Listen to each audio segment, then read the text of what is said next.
আসসালামু আলাইকুম, কেমন আছেন সবাই? আশা করি ভালো। আজকে আমি আলু এবং সুজি দিয়ে খুব সহজ একটি ডোনাট রেসিপি করে দেখাবো। এটা কিন্তু বাচ্চারা খুবই পছন্দ করবে। বাচ্চাদের টিফিনে বিকালের নাস্তায় কিন্তু আপনারা অনায়াসে খুব সহজে ঝটপট বানিয়ে নিতে পারবেন অল্প উপকরণ দিয়ে। আমি কিন্তু যে কোনো রেসিপি খুব সহজভাবে করার চেষ্টা করি। আশা করছি আপনাদের ভালো লাগবে। আপনারা অবশ্যই আমার রেসিপিটি ফলো করবেন। দেখতে পাচ্ছেন কতটা ইয়াম্মি লাগছে, লুকটা কতটা সুন্দর হয়েছে, খেতেও কিন্তু বেশ মজা, ভেতরে সফট উপরে ক্রাঞ্চি। এটা দেখুন, আপনারা যে কোনো সস দিয়ে এটা খেতে পারেন, বাচ্চারা খুবই পছন্দ করবে।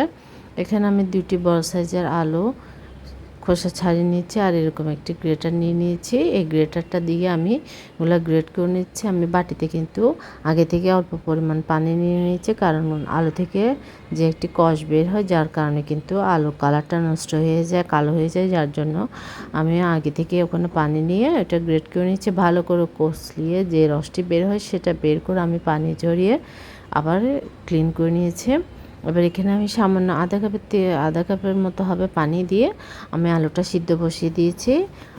আর এখানে আমি লবণটা অ্যাড করবো সামান্য পরিমাণ। এটা আমি আমরা যেরকম ময়দার একটি ডো রেডি করি ওরকম করব, আর সিদ্ধ করে ডোটা আমি আলুর মধ্যে কিন্তু আমি সুজিটা দিয়ে সিদ্ধ করে একটি আটার ডোর মতো করে নিব। আপনারা দেখতেই পারবেন আমি কিন্তু এটা আলাদাভাবে মিক্স করব না, এটা কিন্তু আমি আলুর সাথে সিদ্ধ করে ওটা আটার ডোর মতো করে আমি ওটা তো করে নিব। দেখুন মশলা করে কতটা সুন্দরভাবে আলুটা কুক হয়ে গিয়েছে, একদম মাখা মাখা হয়ে গিয়েছে। এভাবে কিন্তু আপনারা একদম মিডিয়াম আঁচে রেখে সিদ্ধ করে নেবেন, চুলা আঁচটা কিন্তু বড় করবেন না। আর এখানে আমি 1 কাপ পরিমাণ সুজি দিয়েছি, এটা কিন্তু ভাজা সুজি না, প্যাকেটের সুজিটাই ডাইরেক্ট আমি এখানে অ্যাড করে দিয়েছি, ভাজতে হবে না। দিয়ে এবার আমি আটার মতো, এটা সিদ্ধ আটা, আমরা যেভাবে সিদ্ধ আটা ডোটা রেডি করি সেভাবে করছি। এখানে আর কোনো পানি দিব না, এই আলুর মধ্যেই কিন্তু আমি সুজির ডোটা রেডি করে নিচ্ছি। সিদ্ধ হয়ে যাবে, কিছুক্ষণ ঢাকনা দিয়ে আমি এটা সিদ্ধ করে নিব, কারণ সুজির একটু সিদ্ধ হতে সামান্য কিছুক্ষণ সময় লাগবে। সিদ্ধ হওয়ার পর আমি নামিয়ে নেব। দেখতে পাচ্ছেন আটার মতো একটি সফট একটি ডো হয়ে গিয়েছে। এখানে কিন্তু আর কোনো পানি অ্যাড করার প্রয়োজন নেই। আমি এটা ভালোভাবে মতে নিয়েছি, খুব ভালোভাবে ম্যাশ করে নিয়েছি। এখানে আমি আধা কাপের মতো পেঁয়াজ কুচি দিয়ে দিয়েছি, একদম কুচি করা। আর এটা কিন্তু পানি ঝরিয়ে নেবেন আপনারা, পানি ছাড়া যেন হয় না হয় এটা আলুর সাথে মিক্স করার পর পানি ছাড়বে, যার জন্য একদম এটা যদি পানি থাকে আপনারা পানিটা ঝরিয়ে নেবেন। চিলি ফ্লেক্স দিচ্ছি আমি এখানে 1 চা চামচ পরিমাণ, আপনারা ঝালটা আপনাদের পছন্দ অনুযায়ী দিয়ে নেবেন, বাচ্চাদের স্বাদ অনুযায়ী। বাচ্চারা যদি ঝাল কম খায় তাহলে আপনার পরিমাণটা একটু কম দিবেন। গোলমরিচ গুঁড়ো দিয়েছি আমি সামান্য, ধনেপাতা কুচি দিচ্ছি পরিমাণ মতো। আমি কিন্তু আবারও বলছি, এটা যদি বাচ্চারা খায় তাহলে আপনার ঝালের পরিমাণটা কম দিবেন। এটা কিন্তু চিলি ফ্লেক্সটা কিন্তু অতটা ঝাল না, মিষ্টি মরিচ, যার জন্য আমি একটু বেশি দিয়েছি। আপনারা কিন্তু ঝাল হলে কম দিবেন। আর চিলি ফ্লেক্সটা হচ্ছে শুকনো মরিচকে গুঁড়া করে নিয়েছি। এটা হালকা একটু টেলে ব্লেন্ডার করে নিলে কিন্তু হয়ে যায় চিলি ফ্লেক্সটি। এভাবে করে আপনারা রেডি করে নিতে পারেন বাসায় খুব ঝটপটভাবে চিলি ফ্লেক্স। তারপর সামান্য আমি এখানে আধা চা চামচের থেকেও কম মাংসের মশলা দিয়েছি একটু ফ্লেভারের জন্য, তাহলে খেতে বেশ ভালো লাগে। এবার আমি হাতে অয়েল মেখে এবার আমি ডোনাট আকৃতি গোল গোল শেপ করে তৈরি করে নিব। হাতে একটু অয়েল মেখে নেবেন, না হয় কিন্তু এটা হাতে লেগে যেতে পারে, যেহেতু এটা একটু নরম। গোল গোল করে প্রথমে আমরা গোল গোল করে নিব। আর এটা একটু সময় নিয়ে তৈরি করবেন, না হয় কিন্তু এটা ভেঙে যাবে।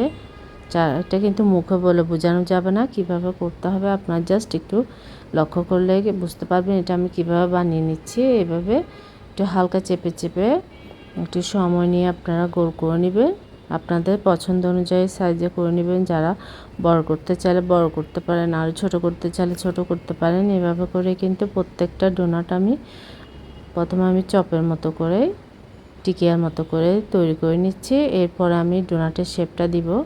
দেখুন এটা কিন্তু হাত দিয়ে চেপে চেপে করে নিব, না হয় কিন্তু আপনারা এটা তেলে দেওয়ার পর কিন্তু ছুটে যাওয়ার সম্ভাবনা থাকে, কারণ এটা যদি আপনি স্মুথলি না করেন তাহলে কিন্তু এটা ওরকম হয়ে যায়। অনেকে কিন্তু বলে তেলে দেওয়ার পর ভেঙে যায়, ছুটে যায়।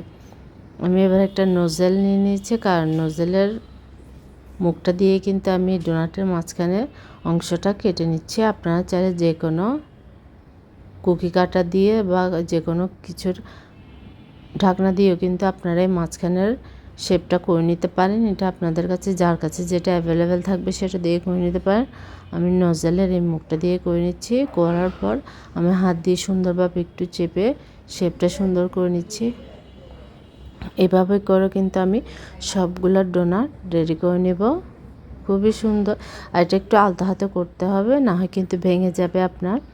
দেখতে পাচ্ছেন আমি কিন্তু আপনাদের বোঝার সুবিধার্থে আবারও করে দেখিয়েছি এভাবে। আর আপনারা যে কোনো মুখা দিয়ে করলেও ওইটাতেও একটু অয়েল ব্রাশ করে নেবেন, তাহলে কিন্তু অনায়াসে হয়ে যাবে, না হয় কিন্তু আবার এটা ভেঙে যেতে পারে, লেগে যেতে পারে।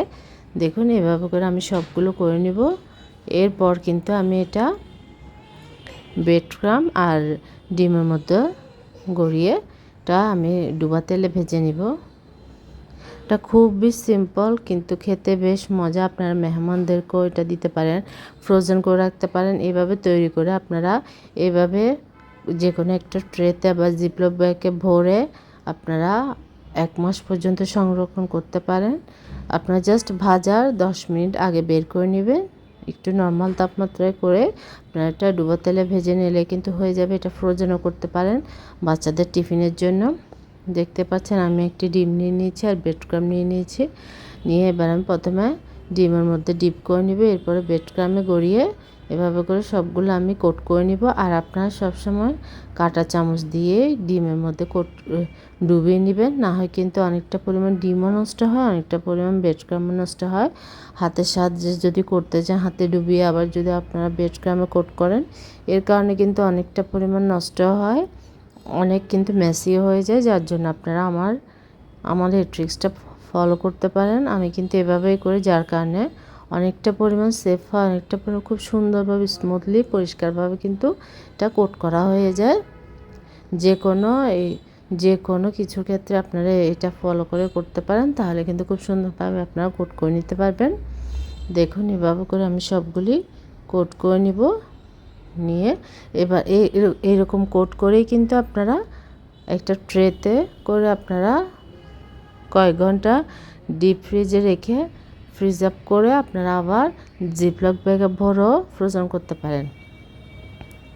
দেখুন এভাবে ঝরিয়ে ঝরিয়ে খুব সুন্দরভাবে করে দেখতে পাচ্ছেন কতটা সুন্দর হচ্ছে, মেসিও হচ্ছে না। এভাবে করে আমি সবগুলো করে নিব। আপনাদের বোঝার সুবিধার্থে আমি একটা করে দেখাচ্ছি। এভাবে করে নেবেন, তাহলে কিন্তু খুব সহজে হয়ে যাবে। আর একটু সাবধানতার সাথে করবেন, আপনাদেরকে কিন্তু আমি বারবার বলছি একটু নরম, যার জন্য কিন্তু না হয় কিন্তু ভেঙে যাবে। আলতো হাতে করে নেবে, তাহলে কিন্তু হয়ে যাবে।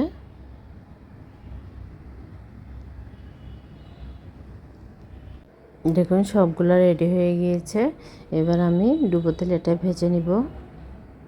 দেখুন এভাবে করে আপনারা আলাদা আলাদা করে রাখবেন, তাহলে কিন্তু একটার সাথে একটা লাগবে না।